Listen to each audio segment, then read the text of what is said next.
I stood at the gate, one hand gripping my duffel bag, the other clutching my boarding pass.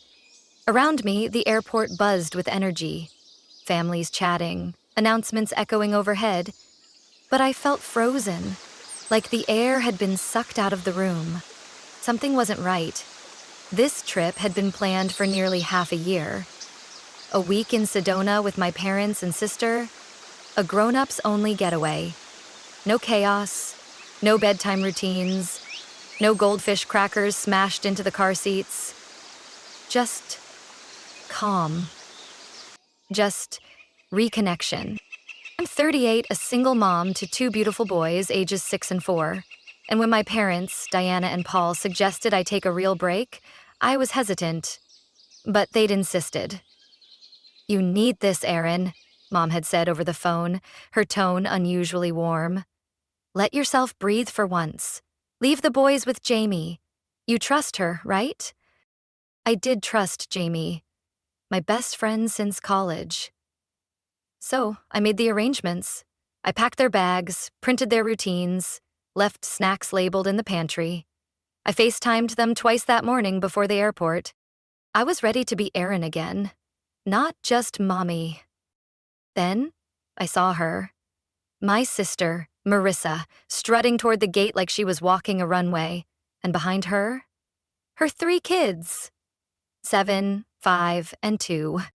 My heart dropped. Tiny shoes squeaked against the linoleum, crumbs already trailed from the stroller. One of them was crying about a juice box. I turned to my parents, stunned. "I thought this was adults only," I asked, my voice already trembling. Mom barely glanced up from her phone. "Oh, don't start, Erin. It's different with Marissa's little ones." Dad gave a light chuckle, like this was some quirky misunderstanding. "Yeah," he said. "They're no trouble." No trouble? I looked at the toddler, who had just dumped half a bag of crackers onto the floor and was now rolling in it like a puppy. Marissa must have seen the expression on my face because she laughed. "Come on, sis. Don't be so uptight. My kids are easy. You won't even notice they're here." I opened my mouth, trying to make sense of this betrayal, when Mom hit me with it. "We just enjoy them more." At first I thought I misheard. I blinked. "What?" She looked up then, smiling like she'd just paid me a compliment. "They're just easier to love, I guess." I laughed. Not the amused kind, the kind that comes right before the tears. I nodded slowly, turned around, and walked straight to the counter. "Hi," I told the agent. "I won't be taking this flight. Can I cancel my ticket?"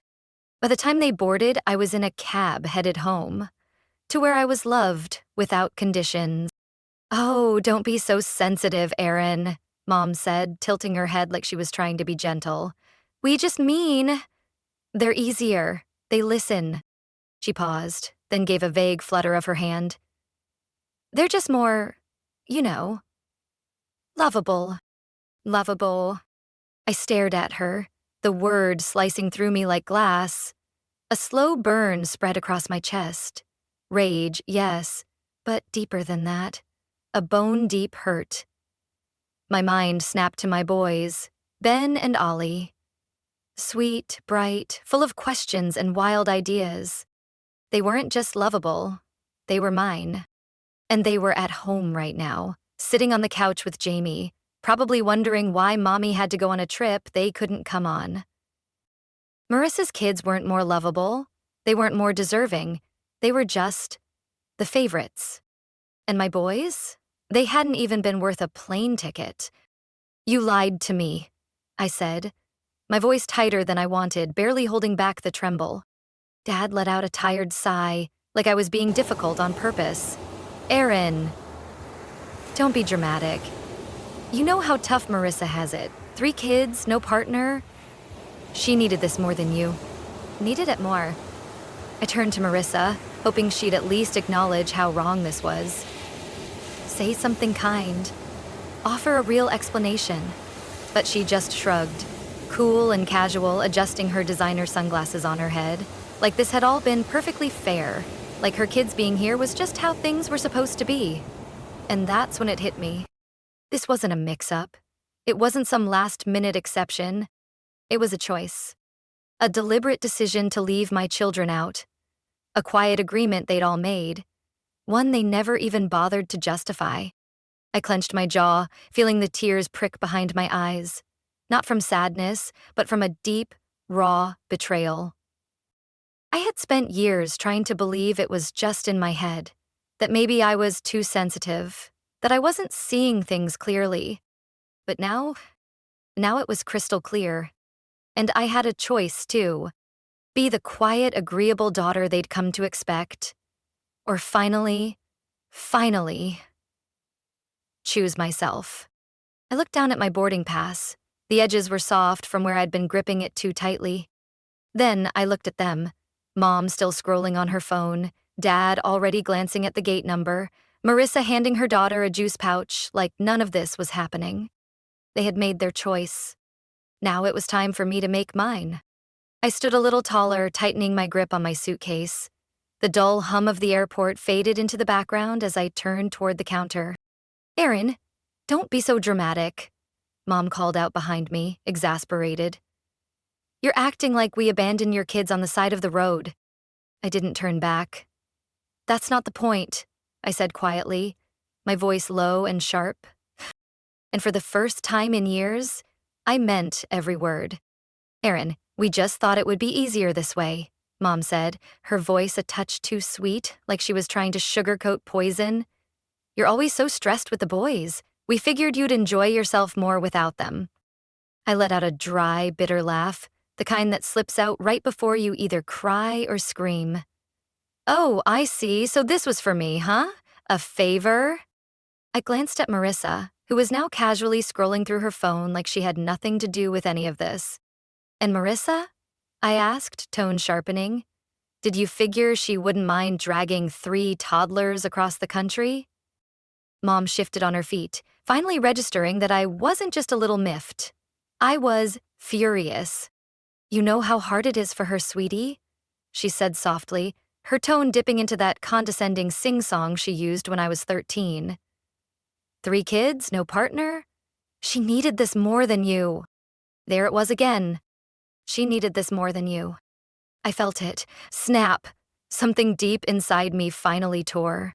"You keep saying that," I said, voice rising despite the warning bells going off in my brain. People around us were starting to glance over, sensing the tension. "Do you even hear how that sounds?" Mom blinked, taken aback.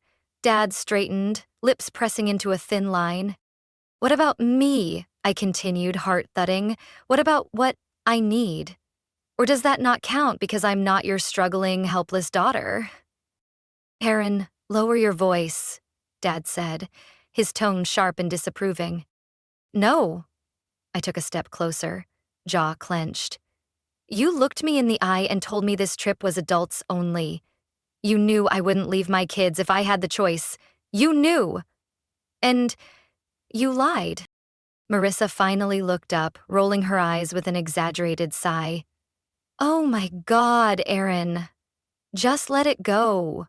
It's a vacation, not the end of the world." That was it. The last thread snapped.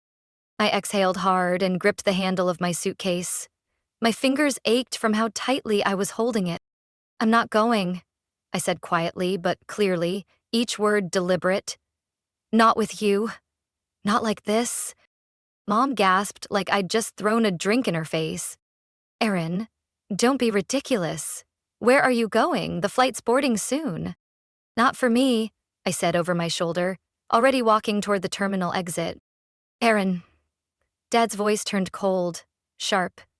"Don't you dare act like a child over this." That stopped me. I turned slowly, locking eyes with him. My voice came out even, flat. "Act like a child? That's rich. Coming from the people who just told me to my face that they love Marissa's kids more than mine." Mom paled, glancing around at the bystanders nearby. "Erin, honey, we didn't mean it like that." I just stared at her. For the first time, I saw them exactly as they were. And I was done pretending. "You meant it exactly like that," I cut her off, my voice like ice. You've always meant it like that. The silence that followed was suffocating. The crowd around us blurred into nothing. No announcements, no footsteps, just stillness. Marissa, ever the queen of indifference, let out a loud, exaggerated sigh. Jesus, Erin! Stop being so sensitive. My kids are here. What do you want Mom to do? Kick them out? I laughed, for real this time, but it wasn't warm or amused. It was hollow and sharp. No, Marissa. I don't want her to kick them out, I said bitterly. I just wish, for once in my life, she thought I mattered as much as you do. Mom's mouth opened, ready to defend herself again, but I didn't give her the chance. I turned and walked away. No dramatic farewell, no second glance. Just my suitcase dragging behind me, wheels clacking on the tile like a slow drum beat. I barely remember the drive home. My hands clenched the steering wheel so tightly I half expected it to snap under the pressure. My thoughts spun like a cyclone. Images of my parents' faces, their words, the look on Marissa's face when she rolled her eyes. I felt detached, like I was floating above myself, watching some other woman break apart at the seams. For years, I had bent over backwards for them, let things slide, made excuses. They don't mean it like that, I told myself again and again. They love you too, just differently. But no, they did mean it like that. And now they'd said the quiet part out loud. I was never going to be enough for them, not as a daughter, not as a sister, and worst of all, not even as a mother. My boys, my heart and soul, were never their priority.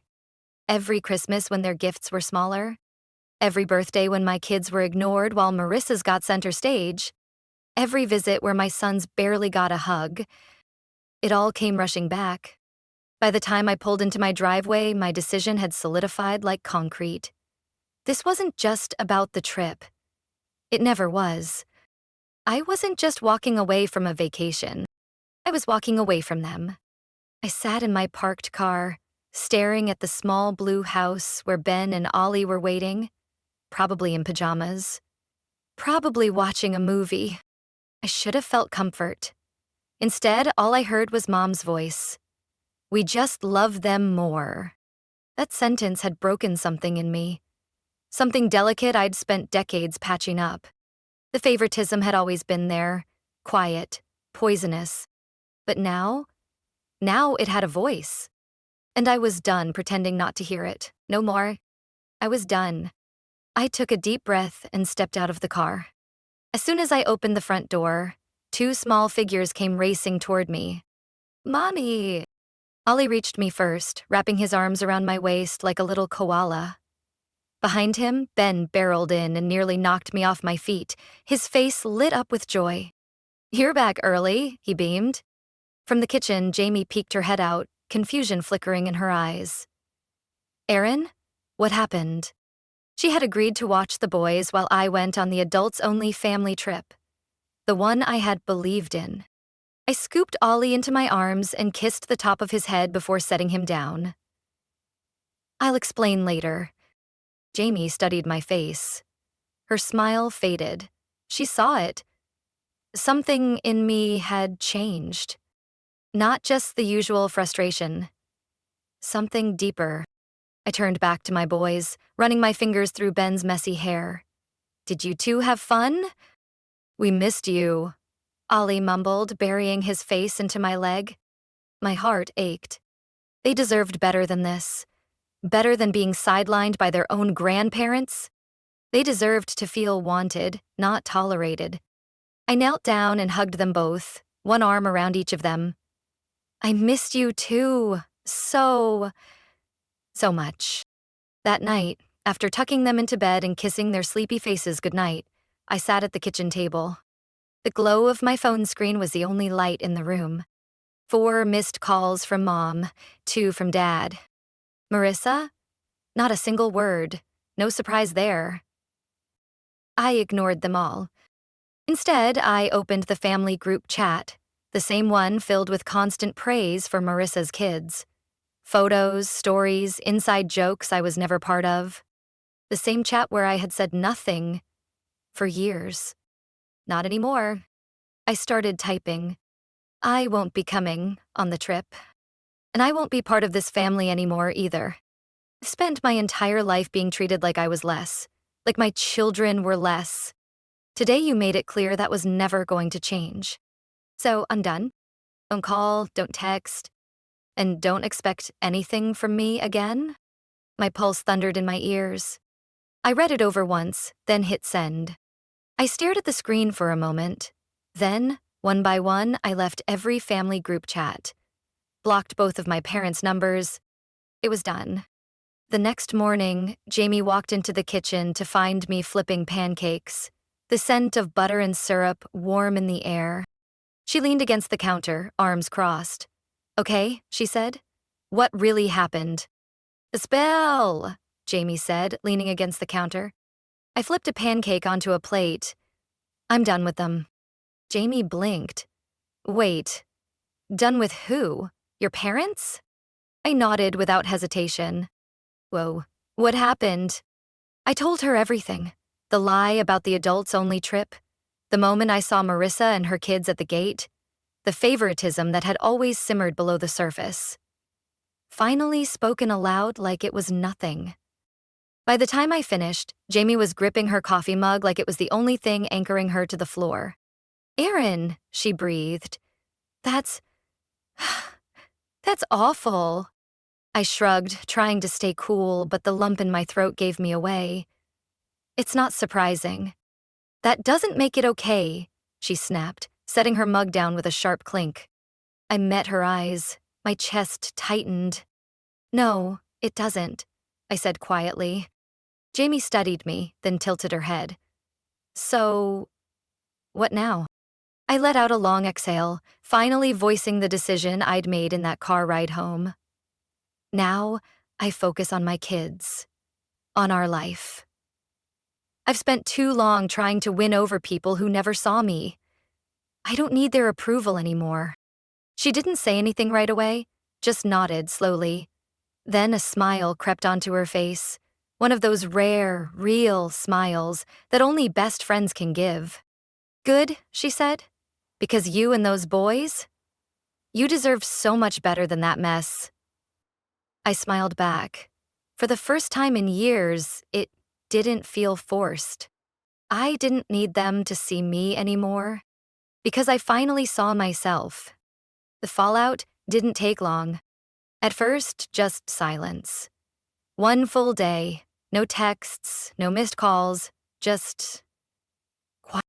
I imagined them lounging in their resort suite somewhere in Sedona, sipping overpriced cocktails, probably shaking their heads at my emotional outburst.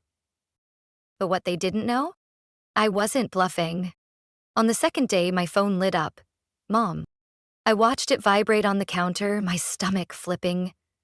I didn't answer. She called again an hour later, then twice more that evening. Then came Dad, then Marissa, whose name hadn't shown up on my screen in months. I ignored them all. By day 3, the messages started.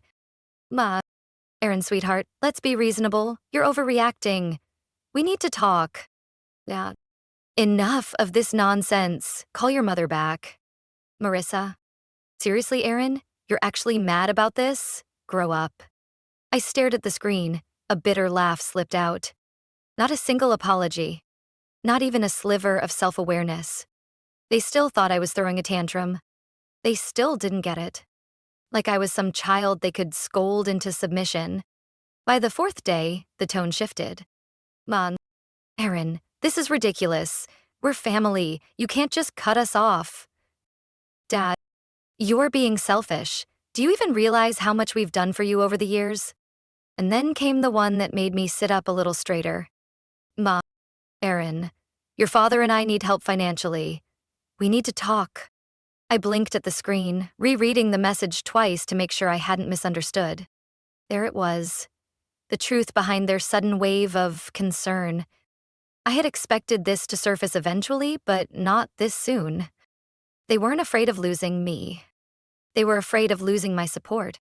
The realization landed with a weight I couldn't ignore. It was so obvious now. How had I not seen it before? For years, I had been the one quietly keeping things afloat, helping cover shortfalls, pitching in for unexpected bills, wiring money after late-night phone calls filled with stress and excuses. I did it all because that's what you do for family, right? But thinking back, the imbalance was staggering. Where were they when I was drowning after my divorce, when I couldn't afford childcare and worked nights just to keep the lights on? They were busy praising Marissa, paying for her movers, babysitting her kids, sending her just because money. And now? Now that I had finally said no, they were scrambling. Not to fix things, not to apologize, but to tug at the strings they thought still controlled me. That night, after tucking Ben and Ollie into bed, I sat on the edge of the couch, phone in hand, feeling oddly calm. I opened the thread with my mother and began to type. "You're right, Mom. I can't just cut you off. I should have done it years ago." I hit send before I could hesitate. Seconds later, my phone lit up. Mom calling. I let it ring. I wasn't playing their game anymore. The next morning, I woke up to a dozen notifications. At first, it was more of the same. "Mom, please, Erin, let's talk. This isn't how families treat each other. Dad, we raised you better than this." But when I didn't respond, the insults started. "Mom, you were ungrateful. Dad, you're being cruel." Marissa finally chimed in too. "Wow, drama queen much? This is why no one takes you seriously." I stared at the screen, a strange calm washing over me. This wasn't a loss. It was freedom. "You're selfish. You'll regret this when we're gone." That was the message that greeted me on the fourth day. But it was my dad's follow-up that truly hit the mark. "Fine, if you want to act like you don't have a family. Don't come crawling back when you realize you made a mistake." I stared at that message for a long time, not angry anymore, just tired. A mistake? No, the mistake was ever believing they cared about me the way I had always cared about them. I slowly locked my phone and let out a breath I didn't realize I'd been holding. Enough. I was done. I turned my focus to the only people who had never made me feel small, my children. Ben and Ollie were my family now, and that was more than enough. A week passed, then two. The calls stopped. The messages slowed to nothing. Silence settled over my life like fresh snowfall. Quiet, clean, peaceful. For the first time in years, I wasn't waiting on their approval. I wasn't bracing for their backhanded comments or trying to decode their moods. I wasn't shrinking myself to fit into their version of who I was supposed to be. I was just living. And it was liberating. Still, even in that newfound peace, a strange ache lingered. Not for my parents, not even for Marissa, but for someone I hadn't let myself think about in a long time. Jason. It had been 2 years since the divorce. 2 years since I finally let go of a marriage that had been hollow for far longer than I'd admitted. And now, with distance, I couldn't help but see the parallels between him and my parents. All my life, I had been begging for love that should have come without conditions, without strings attached. Jason and I met too young, and everything about our relationship had been fast and full of fantasy. A whirlwind romance, swept up in plans and promises, and built on very little else. I thought we were happy. I thought we were partners. I thought he was my steady place. But the cracks appeared slowly. When I was pregnant with Ben, he started working late. When Ollie was born, he spent more time glued to his phone than looking at his newborn son. When I needed his presence, he offered me silence. When I needed partnership, he gave me distance. I told myself marriage was hard, that this was just a phase. But I knew. Deep down, I knew. Jason didn't want to be a husband.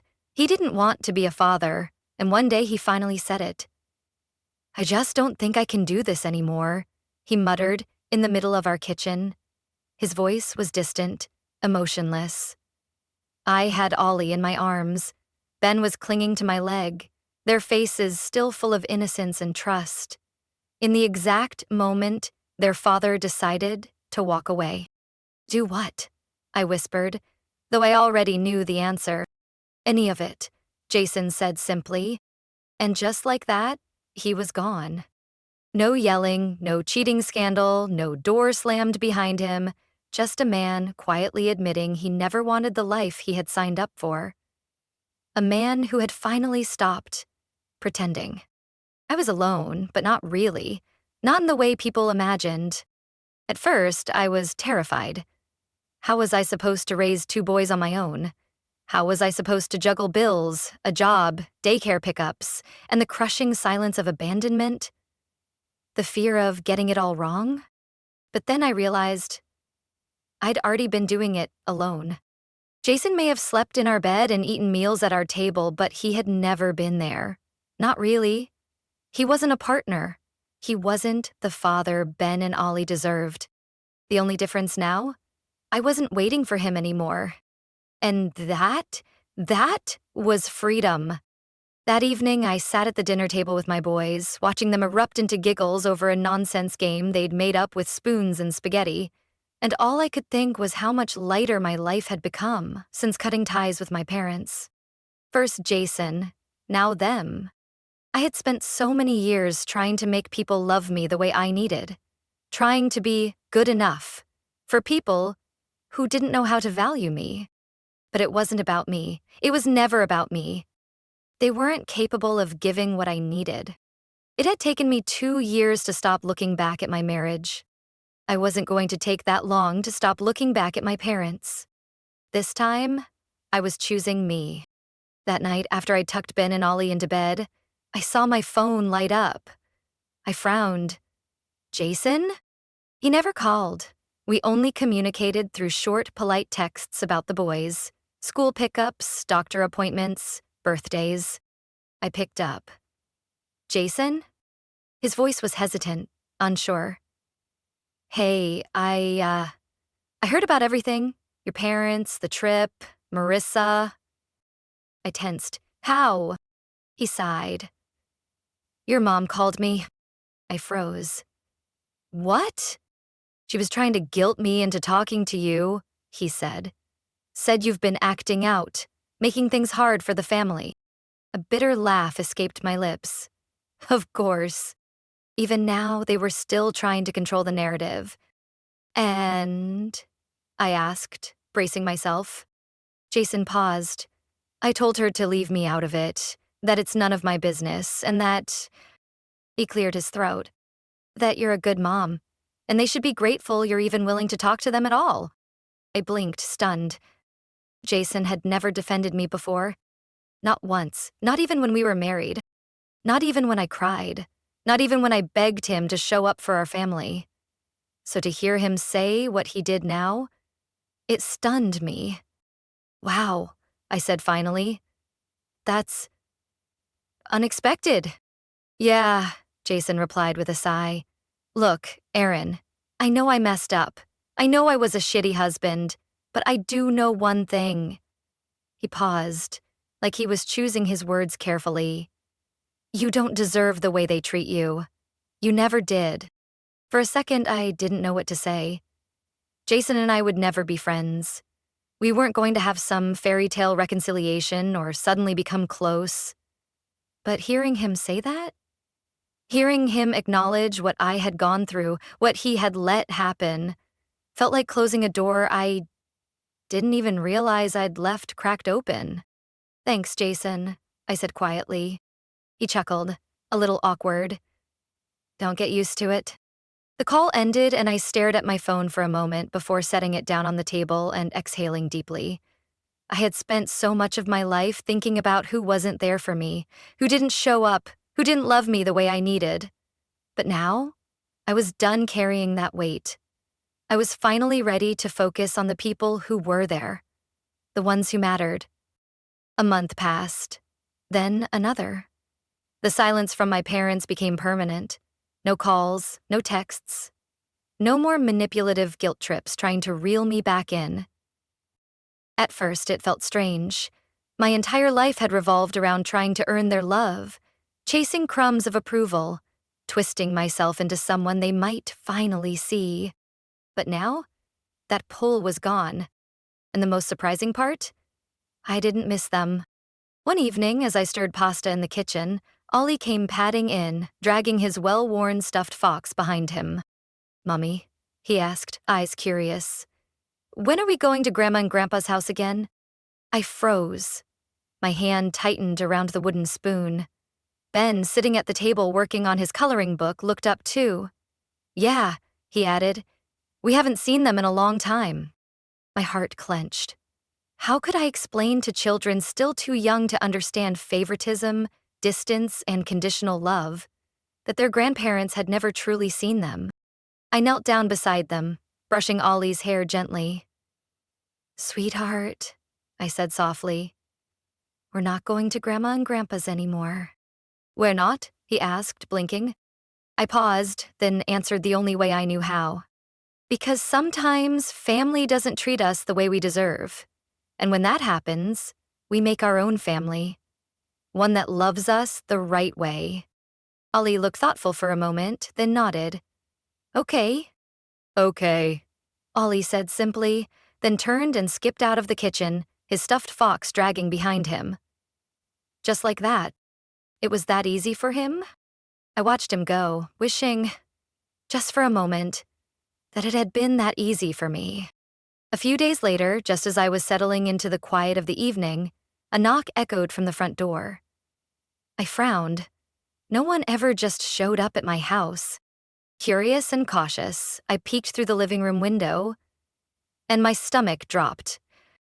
"Marissa." For a brief second, I considered walking away, ignoring it, pretending I wasn't home. But part of me, the part that was still untangling years of guilt and confusion, needed to know why she was here. I opened the door but didn't step aside. "What do you want, Marissa?"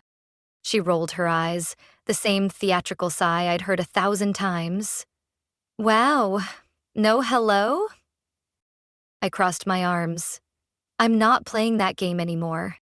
"Fine," she muttered, shifting uncomfortably on the porch. "I came to talk about Mom and Dad." I felt my body tense. "There's nothing to talk about." "Oh, come on, Erin." She gave me a look, tired, maybe even annoyed. "You've made your point, okay? You're mad, but it's been months. They're still your parents." I actually laughed, not out of amusement but disbelief. "No, Marissa, they were my parents, until they made it very clear I didn't matter as much as you did." She rolled her eyes again, reflexive and dismissive. "Oh, please, they love you." "Enough."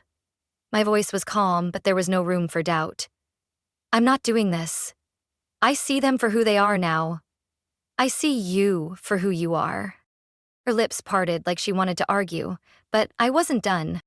"And I don't need any of it in my life," I continued. "I'm done being second best. I'm done being the less important daughter. And I'm done pretending that's okay." She stared at me, something flickering in her expression. Maybe guilt, maybe surprise, maybe a mix of both. But I didn't care anymore. "Goodbye, Marissa," I said, then closed the door before she could say another word. That night, I sat on the couch beside Jamie, sipping tea while the boys giggled over a blanket fort in the other room. "So," she said, raising an eyebrow, "your sister showed up?" "Yep. Let me guess. Wanted you to forgive, forget, and go back to playing nice." I smirked. "Nailed it." She took a long sip of tea. "And I told her to leave." Jamie grinned. "Damn right you did." I leaned back, exhaling deep into the warmth of my quiet home. For the first time in my life, I felt free. No more chasing, no more begging. No more waiting for a love that was never coming. I had my boys, I had my friends, I had peace. And that was more than enough. Thank you for listening, for holding space, for hearing the kind of stories so many of us keep buried. I'm not sharing this because I want pity. I'm sharing it because maybe you need to hear it. Maybe you've been the one waiting for love that never came. Maybe you've felt like the afterthought in your own family. And if that's you, I see you. I am you. So tell me, what would you have done? Would you have shut the door like I did? Or kept it cracked open a little longer? Leave a comment. Let me know. I'm not just telling a story. I want to start a conversation. Your voice matters here. And if there's one piece of advice I can offer from all this, it's this. Stop chasing love from people who only give it when it's convenient. Start pouring that love into yourself, your children, your chosen family, the ones who see you, who show up without conditions. You deserve that. We all do. So let's talk. Let's lift each other up. And if this story reminded you of your own, maybe it's time to rewrite your ending too. I finally did.